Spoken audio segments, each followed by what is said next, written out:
In this episode, we are taking a close look at one of the most important ideas in support and operations, which is the difference between having copies of data and actually being able to recover when something goes wrong. New learners often hear the word backup and imagine that the whole goal is simply to save extra copies somewhere safe.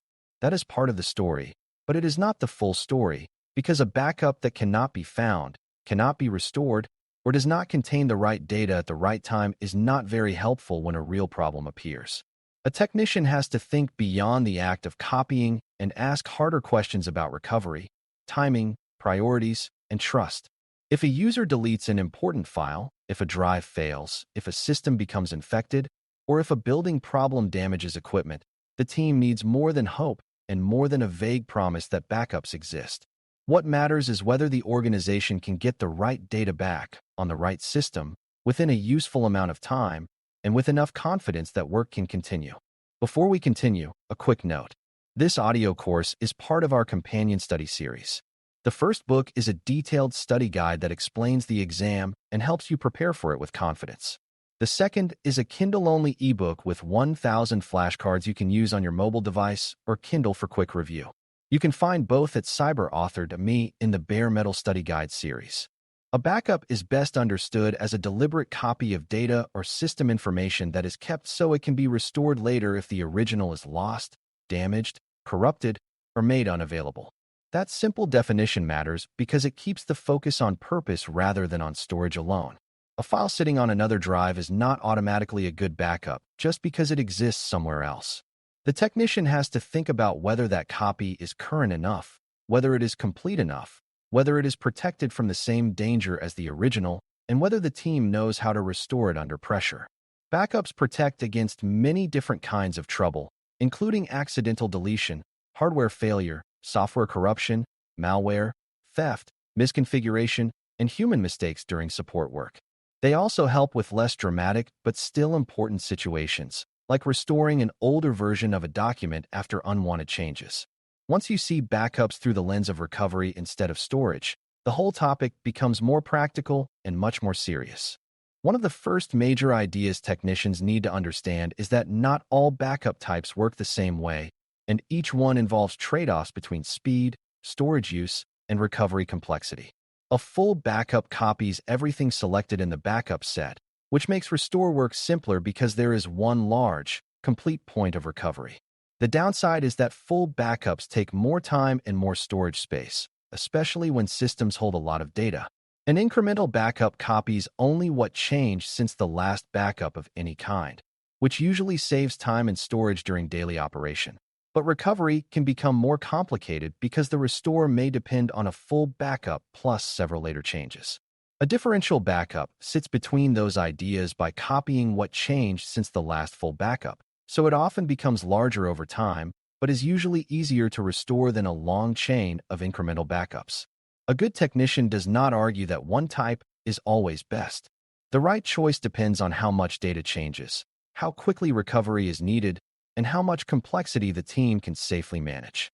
It is also important to understand that different backup approaches protect different things, and that confusion on this point causes many costly mistakes. Some backups focus on individual files and folders, which is useful when the main need is to recover documents, spreadsheets, media, or other user data after deletion or corruption. Other backups capture a whole system image, which can be more helpful when the goal is to recover an entire machine, including settings, applications, and system structure after a major failure. There are also snapshots and synchronization tools, and beginners sometimes assume those are the same as backups, but they are not always a safe substitute. A synchronization tool can quickly copy changes to another location, yet if a bad change, deletion, or corrupted file is synchronized immediately, the problem may spread to the second copy just as fast. A snapshot can be very useful for short-term rollback in some environments, but it does not always replace longer-term retention or off-site protection. Good backup strategy starts with clarity about what is being protected and what kind of recovery the team may actually need. Where backups are stored matters just as much as how they are created. If every copy lives in the same place, uses the same system, or depends on the same power and network conditions, then one event can wipe out both the original and the backup together. That is why mature backup planning usually spreads risk by keeping multiple copies in different forms and at least one copy somewhere separate from the main environment. A local copy can be fast for simple restores, while a network location may support centralized management, and an offsite or cloud-based copy can help when a physical event affects the main office or equipment room. The goal is not to chase complexity for its own sake. The goal is to avoid single points of failure. A technician should always be thinking about what could damage the original and whether the backup would survive the same event. If a laptop is stolen, if a building has a power incident, or if ransomware reaches shared storage, the value of a backup depends heavily on whether that backup remained isolated enough to still be trustworthy. Restore choices are where backup strategy becomes very real, because recovery is rarely just a matter of pressing one button and bringing everything back at once. Sometimes the right answer is to restore one missing file from yesterday because a user deleted it accidentally and noticed the mistake quickly. Sometimes the right answer is to restore an older version of a document because the newest version contains unwanted changes. In more serious cases, the team may need to restore an entire workstation, a server, or a large collection of shared data after hardware failure or a security event. Good technicians learn to think carefully about scope before restoring anything. Restoring too much can waste time and overwrite newer valid data, while restoring too little can leave the system unstable or incomplete. Recovery choices should be guided by business need, confirmed facts, and an understanding of what happened to the original data. The best technicians do not treat restore work like magic. They treat it like controlled decision-making, where each recovery action should solve the right problem without creating another one. This is also where planning concepts such as recovery time objective, RTO, and recovery point objective, RPO, become useful, even for beginners. RTO is the target amount of time a service or system can be unavailable before the impact becomes unacceptable, while RPO is the acceptable amount of data loss measured backward from the moment of failure. Those two ideas help technicians understand why backup strategy is never one-size-fits-all. A shared file system used all day by many employees may need a shorter RTO and a tighter RPO than an archive that is rarely accessed and changes only occasionally. In simple terms, one system might need to come back quickly and lose very little recent work, while another could tolerate a slower recovery and a larger gap between the last backup and the failure. Once technicians understand RTO and RPO, they stop thinking only about whether backups exist and start thinking about whether the organization's recovery goals are realistic. That shift in thinking is what turns backup planning into operational planning rather than simple data storage. Testing is one of the most neglected parts of backup work, and it is also one of the most revealing. A team may feel confident because backup jobs appear to run on schedule and success messages appear in reports, but none of that proves recovery will work when pressure is high. Backups can fail quietly, capture incomplete data, exclude important folders, store corrupted copies, or require credentials and processes that no one remembers during an emergency. The only way to gain real confidence is to test restores. That does not always mean performing a full disaster exercise every week, but it does mean proving on a regular basis that files can be found, data can be recovered, and systems can return to a usable state. Testing also reveals practical issues that paperwork can miss, such as slow restore times, confusing procedures, missing dependencies, or uncertainty about who is responsible for what. A technician who understands backup testing knows that a successful backup job is only evidence that copying happened. It is not proof that recovery is ready. A useful testing schedule should match the importance and change rate of the systems involved, and it should be realistic enough that the team will actually follow it. Highly important systems may need more frequent verification and more deliberate restore testing because the cost of failure is greater and the tolerance for downtime is smaller. Less critical systems can still be tested, but the schedule may be lighter as long as the risk is understood and accepted. What matters most is consistency. If testing happens only after someone remembers it, then long periods of false confidence can build up without anyone noticing. Good teams also document test results carefully, because the test itself is not the only value. The team should know what was restored, how long it took, whether any errors appeared, what assumptions were wrong, and what changes should be made before the next test. That record turns testing into learning. Over time, the organization becomes better not only at storing data, but at recovering it in a controlled and repeatable way. Rotation schemes help manage backup history so that the team has more than one recovery point and is not relying on a single recent copy. This matters because many problems are not discovered immediately. A user may notice missing data days later, a quiet corruption issue may spread before anyone realizes it, or malicious changes may sit unnoticed until damage has already moved through the environment. If the organization keeps only one recent backup, then it may preserve the problem instead of preserving the healthy earlier state. Rotation schemes solve this by keeping multiple generations of backups over time, often with some daily copies, some weekly copies, and some monthly copies, depending on need. One familiar idea is a grandfather-father-son style rotation, which simply means that newer backups are kept close together while older backups are retained at wider intervals. The exact pattern matters less than the principle behind it. Technicians need to preserve enough history to support real recovery choices without consuming endless storage or creating a confusing mess of backup copies no one can manage confidently.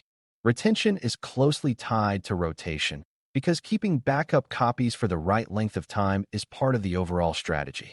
If backups are discarded too quickly, the team may lose the last clean copy before a problem is even discovered. If they are kept forever without a clear plan, storage can become wasteful and the recovery process can become cluttered and difficult to manage. Retention decisions should be guided by business need, data importance, change frequency, and any legal or organizational requirements that apply to the data. A technician should not assume that the newest copy is always the best copy.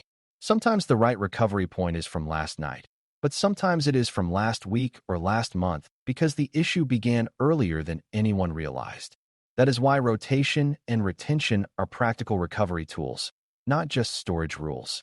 They give the team options when the truth of the incident becomes clearer.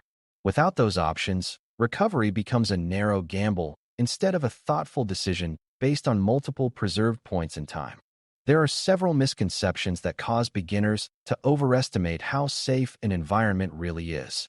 One of the most common is the belief that automatic syncing is the same as having a reliable backup plan. Syncing can be very useful, but it often copies mistakes, deletions, and corrupted files as quickly as it copies good changes, which means it may not provide the historical depth needed for recovery.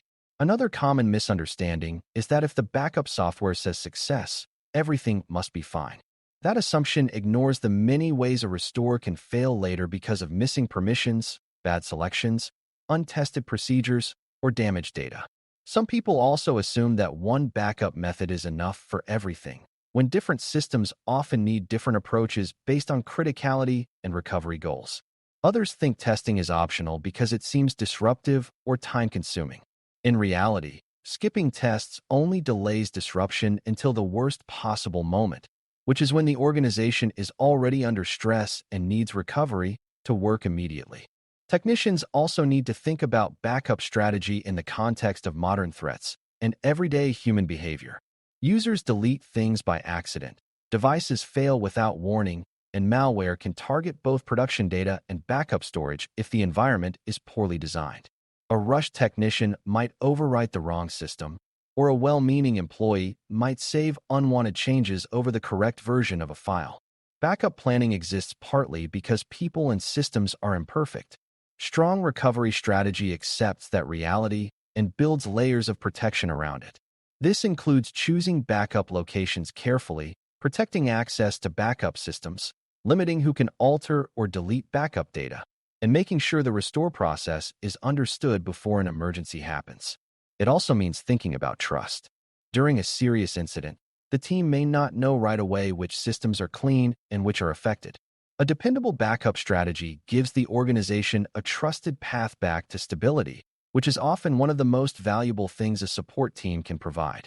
Imagine a small organization with employee laptops, a shared file server, and accounting data that changes throughout the week. A beginner might think the answer is simply to copy everything somewhere every night and call the job done. A more thoughtful technician would ask several deeper questions. How quickly does the accounting data need to return if the server fails? How much recent work can the business afford to lose? Which files change constantly, and which hardly change at all. Would a full system image help bring the server back faster, while file-level backups give users a simpler way to recover individual mistakes? Should one copy remain local for speed while another is kept separately in case the main site is affected? How often should restore tests be performed? And who confirms that the restored data is complete and usable? That kind of planning does not make the environment perfect, but it greatly increases the chance that when failure comes, recovery will be organized, realistic, and fast enough to matter. The main lesson to carry forward is that backup strategy is really a recovery strategy wearing a different name. Backup types matter because they affect storage use, restore speed, and operational complexity. Restore choices matter because the team must recover the right thing at the right scope without making the problem worse. Testing matters because untested backups are promises, not proof. Rotation and retention matter because problems are not always discovered at the moment they begin, and older clean copies may be the key to a successful recovery. When technicians think this way, they stop asking only whether a copy exists and start asking whether the organization can truly recover. That is the mindset that separates routine copying from professional backup planning. A strong technician does not measure success by the number of backup jobs completed. Real success is measured by whether people, systems, and data can return to useful operation when something goes wrong and the pressure is real. Thanks for listening. For more audio courses, daily newsletters, and more, please visit DailyCyber.News.